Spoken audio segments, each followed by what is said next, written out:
नमस्कार, आप देख रहे हैं न्यूज 21 और मैं हूं आपके साथ शालवी सोगरवाल। हमारे उत्तराखंड बुलेटिन में आपका बहुत बहुत स्वागत है। मुख्यमंत्री पुष्कर सिंह धामी ने आज नैनीताल में मॉर्निंग वॉक के दौरान आम नागरिकों, पर्यटकों और स्कूली बच्चों से मुलाकात की और उसके साथ सबके साथ आत्मीय वार्ता भी की। इस दौरान उन्होंने स्थानीय चाय विक्रेता भरत की दुकान पर चाय का स्वाद भी लिया। मुख्यमंत्री ने मानसखंड मिशन के अंतर्गत नैना देवी मंदिर परिसर में चल रहे सौंदर्यीकरण कार्यों का निरीक्षण भी किया। बताया कि मंदिर की और ज्यादा भव्य और आकर्षक स्वरूप देने के लिए हमें 11 करोड़ की धनराशि स्वीकृति की गई है, जिसके तहत कई महत्वपूर्ण कार्य तेजी से किए जा रहे हैं। इसके साथ ही मुख्यमंत्री से मिशन के अन्य विकास कार्यों, डीएसए मैदान के सुधार, बलिया नाला और ठंडी सड़क पर भूस्खलन सुरक्षा कार्यों की भी जानकारी अधिकारियों से ली और संबंधित विभागों को इन सभी कार्यों में तेजी लाने के लिए सख्त निर्देश दिए। नैनीताल से नागेंद्र प्रताप सिंह की खास रिपोर्ट देख रहे हैं आप। भूमि उत्तराखंड के अंदर पूरे वर्ष भर देश और दुनिया के श्रद्धालु, भक्तगण, पर्यटक बड़ी संख्या में आते हैं और हमारी सरकार ने केदारखंड और मानसखंड दोनों ही स्थानों पर, जहाँ चार धाम, हेमकुंड साहब और मानसखंड के भी सभी हमारे मंदिर, उनको नवनिर्माण किया जाए, पुनर्निर्माण किया जाए और एक पूरा सर्किट बना के उनके सौंदर्यीकरण का काम भी किया जाए।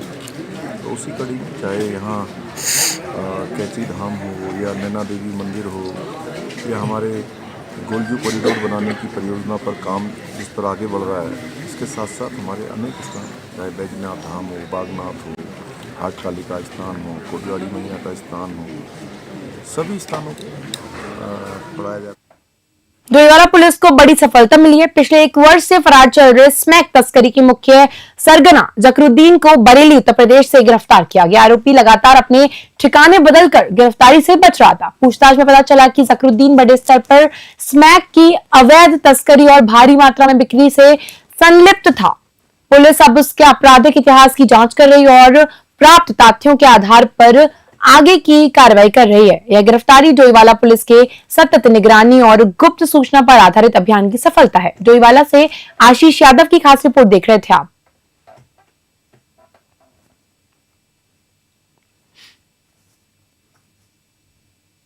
डोईवाला बाजार में भारतीय खाद्य सुरक्षा एवं मानक प्राधिकरण के नियमों का उल्लंघन सामने आया। एक फूड लिमिटेड कंपनी के कर्मचारी बड़ी प्लास्टिक थैलियों में 10-20 किलो टोफू पनीर के टुकड़े रखकर खुलेआम दुकानों में सप्लाई कर रहे थे। थैलियां ऊपर से खुली होने के कारण धूल, मिट्टी, कंकड़ और कीड़ों के संपर्क की पूरी संभावना थी। साथ ही उत्पादन पर किसी भी प्रकार का पैकेजिंग, निर्माण तिथि, एक्सपायरी तिथि, बैच नंबर या लाइसेंस नंबर अंकित ही नहीं था, जो कि खाद्य सुरक्षा अधिनियम के अनुसार पूरी तरह गैरकानूनी है। सवाल यह उठता है कि जिम्मेदार अधिकारी कब तक इस तरह के उल्लंघन पर मौन रहेंगे और सप्लायर लोगों के स्वास्थ्य के साथ खिलवाड़ करते रहेंगे। डोईवाला से आशीष यादव की खास रिपोर्ट देख रहे हैं आप। तो अभी भी है तो पन्नी के अंदर ही सप्लाई कर रहे हो? पन्नी के अंदर ही पन्नी के अंदर ही कर रही है।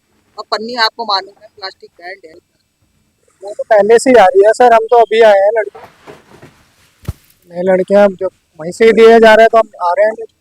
और सतपाल की आगे जगह कृष्णा फूड फैक्ट्री, की जगह कंडोली, मेन कंडोली नहीं। किस तरह का पनीर आप कहाँ सप्लाई कर? डोईवाला में यही है, मेन तो यही है, यही डोईवाला में। काफी टाइम हो गया, मतलब अभी हम तो अभी आए हैं फिलहाल। इनको तो बहुत टाइम हो गया आते हुए पनीर को। तो सितारगंज में संविधान दिवस का आयोजन बड़े उत्साह के साथ किया गया। क्षेत्रवासियों की उपस्थिति में कार्यक्रम का शुभारंभ हुआ।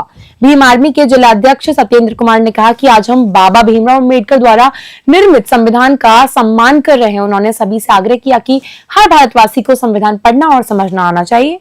सितारगंज के तिरंगा चौराहे पर आयोजित कार्यक्रम में संविधान निर्माता को नमन करते हुए रंगारंग सांस्कृतिक कार्यक्रम भी प्रस्तुत किए गए। मौके पर स्थानीय पुलिस प्रशासन भी सहयोग करते हुए उपस्थित रहा। सितारगंज से मनोज हालदार की खास रिपोर्ट देख रहे थे आप। बहुत बहुत धन्यवाद संविधान उत्सव दिवस की। क्योंकि ये संविधान दिवस मेरा नहीं है, आपका भी है। वो संविधान की देन है कि आप भी पत्रकारिता कर रहे हैं, और आपके तमाम दर्शकों को और मेरे तमाम क्षेत्रवासियों को, देशवासियों को, जिले के क्षेत्र पर प्रदेशवासियों को भी मैं शुभकामनाएं देना चाहूँगा आज के दिन की, कि वो सुनहरा दिवस है, जिस दिवस की वजह से आज हम यहाँ सड़कों पर परमिशन लेकर बाबा साहब की बदौलत जो है संविधान दिवस मनाने का कार्य कर रहे हैं। और प्रत्येक देशवासी गर्व होना चाहिए कि सुंदर संविधान, इस संविधान दिवस के अवसर पर हर व्यक्ति को आज का दिन याद रखना चाहिए और उस संविधान को जरूर घर में स्थापित कर उसको पढ़ना चाहिए, क्योंकि जिस संविधान ने हमको सारे अधिकार दिए, हमको व्यवस्थाएं दी, उस संविधान को हम सलाम करते हैं। इतना सुंदर सा संविधान भारत को दिया, हम तमाम उस संविधान के निर्माता लोगों को भी नमन करते हुए धन्यवाद करता हूँ, जिन लोगों ने एक सुंदर सा संविधान हमको भी बहुत बहुत। बाजपुर में चीनी मिल लगभग 24 घंटे से बंद पड़ी है, जिससे किसानों की गन्ने से भरी ट्रैक्टर ट्रॉलियों का जाम लग गया और किसान परेशान है। बुधवार सुबह भाकियू के प्रदेश अध्यक्ष करम सिंह पड्डा के नेतृत्व में किसानों ने चीनी मिल पहुंचकर महाप्रबंधक डॉक्टर अमृता शर्मा और सीसीओ डॉक्टर राजीव अरोड़ा का घेराव किया। किसानों ने चीनी मिल को सुचारू रूप से चलाने की मांग की। जीएम डॉक्टर अमृता शर्मा ने तुरंत अधीनस्थ अधिकारियों को निर्देश दिए कि मिल को नियमित और सुचारू रूप से चलाया जाए। करोड़ों रुपए खर्च होने के बावजूद चीनी मिल का बंद रहना चर्चा का विषय बना हुआ है। बाजपुर से सलीम रजा की खास रिपोर्ट देख रहे थे आप। आज जो यहाँ पर जो है घेराव भी किया गया है, क्या मांग रखी गई है? देखो जी मेरे पत्रकार बंधुओं, सबसे पहले तो यह है कि जिस दिन से फैक्ट्री चली है, चीनी मिल चली है, मेरे ख्याल से लगता है कि अभी तक अनुमानित लगा लीजिए टाइम के 12 या 13 घंटे तक चली है अभी तक। और गन्ने की पर्चियाँ जो हैं दे रहे हैं, जबकि फैक्ट्री का कोई आता पता नहीं है, क्योंकि नई टरबाइनें लगी हैं। नई टरबाइनों के बाद भी ये फैक्ट्री, नया बॉयलर है, सब कुछ यानी कि जो सेटअप है सारा नया है, उसके बावजूद ये फैक्ट्री चल रही है। इसमें कमी किसकी है? ये सबसे बड़ी कमी है हमारा जो यहाँ का चीफ इंजीनियर है अभिषेक, उसकी सबसे बड़ी कमी है। वो ये नहीं चाहता कि ये फैक्ट्री टाइम पे चले और इसका गन्ना खत्म हो। दूसरी बात, अभी मैडम आई थी, मैडम को हमने कहा कि भाई ये इतना टाइम से यहाँ हो रहा है। मैडम ने कल भी हमारे को विश्वास में लिया और कहा कि ये फैक्ट्री चल जाएगी, 2 घंटे बाद चल जाएगी, लेकिन वो 2 घंटे बाद भी नहीं चली, रात को भी थोड़ी देर चली है। देहरादून के माजरा में स्थित एक सीएससी सेंटर पर प्रशासन ने बुधवार को छापा मारा और उसे अस्थायी रूप से सील कर दिया। जिलाधिकारी सविन बंसल ने कहा कि छापेमारी के दौरान चुनावी दस्तावेज मिले, जिनकी जांच की जा रही है। उप जिलाधिकारी कुमकुम जोशी और तहसीलदार सुरेंद्र देव की टीम ने मौके पर दस्तावेजों की पड़ताल की। जिलाधिकारी ने चेतावनी दी कि सीएससी सेंटर्स के संचालन में किसी भी प्रकार की अनियमितता बर्दाश्त नहीं की जाएगी और सभी सेंटरों की निगरानी लगातार की जा रही है। प्रशासन ने बताया कि अब दस्तावेजों की जांच के आधार पर आगे की कानूनी कार्रवाई भी की जाएगी और सरकारी प्लेटफॉर्म के संचालन में पारदर्शिता सुनिश्चित की जाएगी। देहरादून से मोनू राजपूत की खास रिपोर्ट देख रहे थे आप।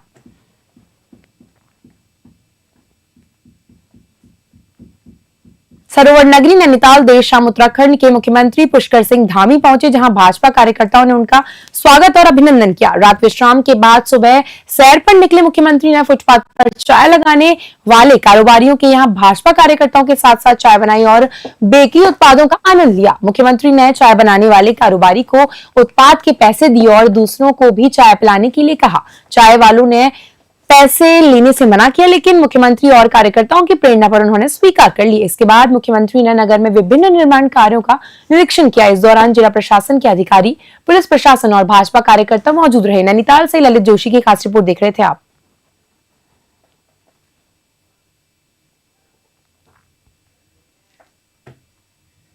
हरिद्वार के फाउंड्री चौक पर ट्रेड यूनियनों ने सरकार के नए श्रम कोड के खिलाफ जोरदार विरोध प्रदर्शन किया। मजदूरों ने मोटरसाइकिल रैली निकाली और नगर मजिस्ट्रेट के माध्यम से राष्ट्रपति को ज्ञापन सौंपा। श्रमिक नेता राजवीर सिंह चौहान ने बताया कि स्वतंत्रता के बाद मजदूरों के अधिकारों और कल्याण के लिए बनाए गए कानूनों को वर्तमान सरकार ने कमजोर किया।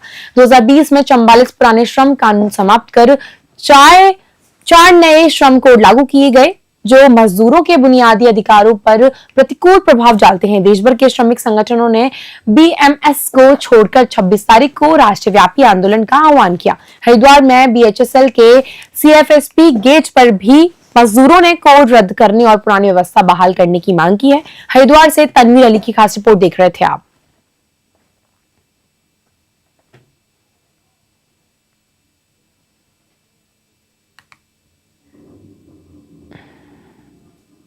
उत्तरकाशी के यमुना घाटी में उत्तराखंड क्रिकेट एसोसिएशन CAU की नवनिर्वाचित सचिव श्रीमती किरण वर्मा रौतेला का स्थानीय पत्रकारों द्वारा स्मृति चिन्ह और शॉल भेंटकर भव्य स्वागत किया गया। तो नालका बड़कोट में जन्मी किरण रौतेला के आगमन पर पत्रकार समुदाय और सामाजिक संगठनों में हर्ष का माहौल रहा। सम्मान समारोह में जिला पत्रकार संघ के अध्यक्ष सुनील थपीलियाल, रवाई घाटी पत्रकार संघ के महामंत्री विजयपाल रावत, संसद टीवी के राज ठाकुर सहित कई वरिष्ठ पत्रकार और सामाजिक संगठन उपस्थित थे। सभी ने उन्हें कार्यकाल के लिए शुभकामनाएं दी। रौतेला ने कहा कि राज्य में क्रिकेट प्रतिभाओं के बेहतर भविष्य के लिए ठोस कदम उठाए जाएंगे। उन्होंने युवाओं, विशेषकर युवतियों को क्रिकेट में आगे आने के लिए प्रेरित किया और महिला खिलाड़ियों के लिए निःशुल्क पंजीकरण की सुविधा की जानकारी दी। यमुना घाटी में क्रिकेट अकादमी की कमी को दूर करने और फिटनेस व नियमित प्रैक्टिस पर जोर देने को भी उन्होंने बात कही। उन्होंने आम लोगों से अपील भी की कि बच्चों को विभिन्न ट्रायल और मैच में भाग लेने के लिए प्रोत्साहित करें। उत्तरकाशी से सुमित कुमार की खास रिपोर्ट देख रहे थे आप। क्या कहना चाहेंगे? बहुत सौभाग्यशाली हूँ जो मुझे ये नायक सम्मान समारोह से सम्मानित किया गया। तो जो विजेंद्र रावत जी अंकल जी हैं, जो इन्होंने ये मतलब मुहिम उठाई है, ये कोशिश करी है सबको जोड़ने की, बहुत अच्छी फीलिंग आई है अंदर से। लगता है कि जैसे मैं भी अभी सम्मानित हुई हूँ इस कार्यक्रम में। बहुत सारे लोग अभी छूट भी गए होंगे और बहुत सारे लोग नए जो काम भी कर रहे होंगे। आने वाले टाइम पे भी सबको भी ये सम्मान मिले और मुझे आज इसको पाके मतलब ये हुआ कि मुझे और बहुत सारा काम करना है अभी इस फील्ड में, अपने एरिया में, अपने रवाई क्षेत्र में। जिस हिसाब से मैंने देखा है बहुत सारे लोग वहाँ पे हैं जिन्होंने बहुत कुछ करा है और इतना मैं रूबरू भी नहीं थी। आज आके जितना देखा सबको बहुत अच्छा लगा और मेरे को भी मतलब काफी अपने एरिया के बारे में पता चला। तो मेरे साथ साथ बहुत सारे लोग यहाँ के। उत्तराखंड राज्य विज्ञान व प्रौद्योगिकी परिषद UCOST ने आगामी विश्व आपदा प्रबंधन सम्मेलन 2025 और उत्तराखंड राज्य विज्ञान प्रौद्योगिकी सम्मेलन 2025 को लेकर प्रेस वार्ता आयोजित की। मुख्य वक्ता के रूप में प्रोफेसर दुर्गेश पंत, महानिदेशक UCOST उपस्थित रहे। प्रोफेसर पंत ने बताया कि 3 दिवसीय सेमिनार में देश और विदेशों के वैज्ञानिक भाग लेंगे। सम्मेलन में पर्यावरणीय बदलाव, आपदाओं के कारण, उनसे निपटने की रणनीति और उत्तराखंड में आपदाओं के प्रभाव पर गहन चर्चा होगी। साथ ही प्रदेश की भौगोलिक परिस्थितियों के कारण आने वाली आपदाओं का त्वरित बचाव, उनकी रोकथाम और भविष्य के लिए तैयारियों पर भी विचार विमर्श किया जाएगा। सम्मेलन का उद्देश्य उत्तराखंड के पर्यावरण और आबोहवा की सुरक्षा के उपायों पर वैज्ञानिक दृष्टिकोण से मार्गदर्शन देना और भविष्य के लिए लाभकारी रणनीतियां तैयार करना है। देहरादून से मोनू राजपूत की खास रिपोर्ट देख रहे थे आप। देखिए 28 से 30 तारीख तक ये विश्व आपदा प्रबंधन सम्मेलन है, क्लाइमेट एक्शन का है और इसके साथ साथ में राज्य की हमारी साइंस टेक्नोलॉजी कॉन्फ्रेंस है। आयोजन देहरादून में है, ग्राफिक अराब में जो इनका सिल्वर जुबली कन्वेंशन सेंटर है, इसका आयोजन है और त्रिदिवसीय है। दुनिया के कई देशों के लोग हैं, विशेषज्ञ हैं, वैज्ञानिक संस्थाओं के हैं, कम्युनिटी से जुड़े हुए लोग हैं, दुनिया भर के हैं, लगभग 50 के आसपास देशों के लोग इसमें आ रहे हैं। इस बार प्रीमियर लीग हमारी बच्चों की है। उत्तराखंड के 95 हमारे ब्लॉक से होते हुए वो यहाँ पर 13 टीम पहुँचेंगी। वो हमारे DRR डिजास्टर रिस्क रिडक्शन के चैंपियंस हैं, वॉलंटियर्स हैं, उनकी इसमें बात होनी है। साथ साथ में महिलाओं का, शी फॉर स्टेम, इस तरह के तमाम कार्यक्रम हैं जिनका इसमें आयोजन किया जाना है। ये अपने आप में इसलिए महत्वपूर्ण है क्योंकि ये पोजीशनिंग उत्तराखंड है। ये देखिए 28 से उत्तराखंड में कांग्रेस की स्थिति को लेकर भारतीय जनता पार्टी ने कटाक्ष किया है। हाल ही में कांग्रेस ने अपने संगठनात्मक ढांचे में बदलाव करते हुए नए नेताओं को जिम्मेदारी सौंपी है, जिसमें गणेश गोदियाल को उत्तराखंड कांग्रेस का नया अध्यक्ष नियुक्त किया गया है। बीजेपी विधायक विनोद चमोली ने कहा कि कांग्रेस अब टैलेंट हंट के जरिए नए नेताओं की खोज रही है, लेकिन यह देखना होगा कि उनकी नई रणनीति कितनी सफल होती है। उत्तराखंड में 2027 के विधानसभा चुनाव से पहले दोनों ही पार्टियां जीत का दावा कर रही हैं। विशेषज्ञों का कहना है कि कांग्रेस को अपनी जड़ें मजबूत करनी होंगी, जबकि बीजेपी को चुनौती देने के लिए प्रभावी रणनीति बनानी होगी। चुनाव सरगर्मी के बीच राजनीति में एक समीकरण और रणनीतियों को लेकर चर्चा तेज हो गई है। देहरादून से मोनू राजपूत की खास रिपोर्ट देख रहे थे आप। देखिए, सही बात तो यह है कि कांग्रेस एक सुपरफिशियल ढंग से काम कर रही है। कुछ चेहरे हैं जो पहले से सक्रिय हैं, पुराने हैं, तो वो ऊपर ऊपर राजनीति में कहीं दिखाई पड़ते हैं, लेकिन जब हम नीचे की ओर जाते हैं तो वहाँ कांग्रेस कहीं दिखाई नहीं पड़ती है, धरातल पर नहीं है। तो जैसे उन्होंने संगठन सृजन की बात की, मैं उस शब्द से मुझे बड़ा आश्चर्य हुआ कि संगठन का सृजन करना मतलब कोई नई चीज खड़ी करना, इसका मतलब संगठन था ही नहीं, तो वो नए सिरे से संगठन खड़ा करने की बात कर रहे हैं। तो संभवतः उसी की कड़ी में ये आगे को बढ़ रहे होंगे, लेकिन वो संगठन सृजन तब कर रहे हैं जब चुनाव सर पर खड़ा है। जब तक वो संगठन को सृजित करेंगे तब तक चुनाव निकल के भाजपा की झोली में जा चुका होगा। तो कांग्रेस की हालत जो है धरातल पर बहुत अच्छी नहीं है, और अब जाके वो हंटिंग कर रहे हैं कि साहब कोई व्यक्ति हमको कहीं मिले जिसका हम उपयोग कर सकें। इससे समझा जा सकता है कि कांग्रेस की अंदरूनी स्थिति कितनी कमजोर है। नंदा देवी राजराजेश्वरी सिद्धपीठ कुरूड की लोकजात यात्रा 25 दिसंबर से प्रारंभ होकर 12 जनवरी तक चलेगी। यात्रा का शुभारंभ देवराड़ा से हुआ और विभिन्न गांवों से होते हुए 12 जनवरी को सिद्धपीठ कुरूड में 6 माह गर्भगृह में पूजा संपन्न होगी।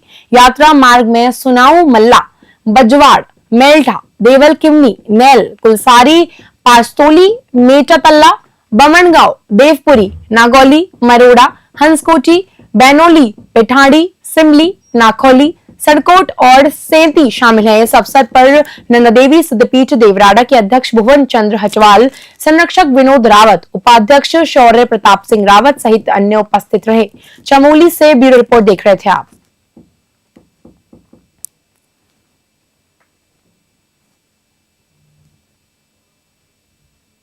तो आपको बहुत बहुत बधाई है, जो कि आप लगातार जो है कि माँ नंदा देवी के प्रति आस्था रखते हैं और इसका जो है कि भारत तक देश विदेश आप लोग प्रचार करते हैं। सभी मीडिया के सभी पत्रकार बंधुओं को मेरा बहुत बहुत बधाई है। आज यहाँ पे है कि माँ भगवती जो हमारी पूरे बधाड़ की इष्ट कुल देवी है और जो हमारी जो परंपरा चली आई है कि 6 महीना कुरूड 6 महीना देवराड़ा। तो यहाँ पे माँ भगवती आज जो है कि हमने ये दिनपट्टा कुरूड के लिए सिद्ध कुरूड विदाई के लिए जो है कि दिनपट्टा जारी किया है और 25 दिसंबर 2026 को यहाँ से प्रणाली उठेगी। हाँ, 25 दिसंबर को 2025 को परंपरा अनुसार जो है कि माँ नंदा का डोला जो है ग्राम सभा देवराड़ा हमारे पूरे प्रधान के परगना प्रधान के देवी भक्त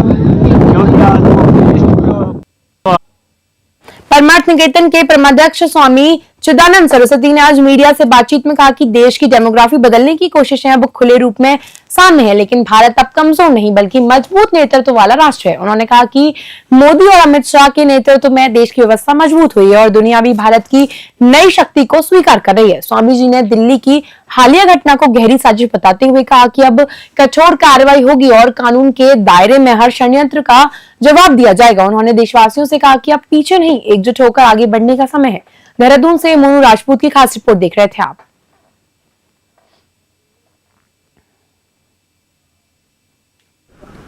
देखिए, लोग देश में भी विदेश में भी कई तरह के नैरेटिव बना रहे हैं, नैरेटिव घड़े जा रहे हैं। खतरे चारों ओर से हैं निश्चित रूपेण, लेकिन भारत का नेतृत्व इस समय सशक्त है, मजबूत है, मजबूर सरकार नहीं है, मजबूत सरकार है। हम सब ने देखा है पिछले सालों में किस तरह से यहाँ तो डेमोग्राफी को बदलने की बात हो रही है, उन्होंने तो पूरे सिस्टम को इतने जबरदस्त तरीके से बदला है कि आज पूरे भारत को नहीं पूरे विश्व को लगने लगा है कि यस इट वाज नीडेड और ये हुआ। इसके लिए मैं इतना कहना चाहूंगा, किसी को डरने की जरूरत नहीं है, किसी को भयभीत होने की जरूरत नहीं है। भारत के पास भय को भगाने वाली है और भारत के प्रति भाव को जगाने वाली सरकार है, राष्ट्र को ऊंचाइयां प्रदान करने वाली सरकार है आदरणीय प्रधानमंत्री। देखिए, लोग श्री कल्की धाम संबल के पीठाधीश्वर आचार्य प्रमोद कृष्णम ने पत्रकारों से बातचीत में कहा कि भारत पर बाहरी और आंतरिक दोनों स्तरों पर सुनियोजित साजिशें हो रही हैं। उन्होंने चेतावनी दी कि क्षेत्रवाद, जातिवाद और भाषाई भेदभाव देश की एकता को कमजोर करने का प्रयास है। आचार्य ने कहा कि उत्तराखंड में भी ऐसी गतिविधियां दिखाई दे रही हैं, लेकिन मुख्यमंत्री पुष्कर सिंह धामी के नेतृत्व में राज्य सुरक्षित और सशक्त बना रहेगा। उन्होंने नागरिकों से सतर्क और जागरूक रहने की अपील की और बताया कि देश की एकता ही उसकी सबसे बड़ी शक्ति है। उन्होंने डेमोग्राफिक बदलाव की योजना पर आधारित बताते हुए सभी भारतीयों को एकजुट रहने का संदेश दिया। देहरादून से मोनू राजपूत की खास रिपोर्ट देख रहे थे आप। चेंज हो रहा है। देखिए, भारत को तोड़ने की कोशिशें हो रही हैं और भारत के खिलाफ जो साजिशें 1000 साल तक हुई, जिसमें भारत 1000 साल तक गुलाम रहा, तो अंग्रेजों ने और मुगलों ने जो तौर तरीके अपनाए, जो साजिशें अपनाई, ये बहुत बड़ा दुर्भाग्य का विषय है कि भारत की राजनीति में भारत का जो वर्तमान विपक्ष है वो क्षेत्र के नाम से, जाति के नाम पर और भाषा के नाम पर और धर्म के नाम पर इस देश को खंड खंड करना चाहता है। और इसी साजिश के तहत उत्तराखंड में जो उनकी साजिश है वो निरंतर हो रही है। लेकिन उत्तराखंड के जो मुख्यमंत्री हैं पुष्कर सिंह धामी जी, उनके नेतृत्व में मुझे पूरा भरोसा है कि उत्तराखंड सुरक्षित भी रहेगा, संरक्षित रहेगा और सशक्त। हमारा उत्तराखंड में फिलहाल के लिए इतना ही। बने रहिए न्यूज़ 21 के साथ। नमस्कार।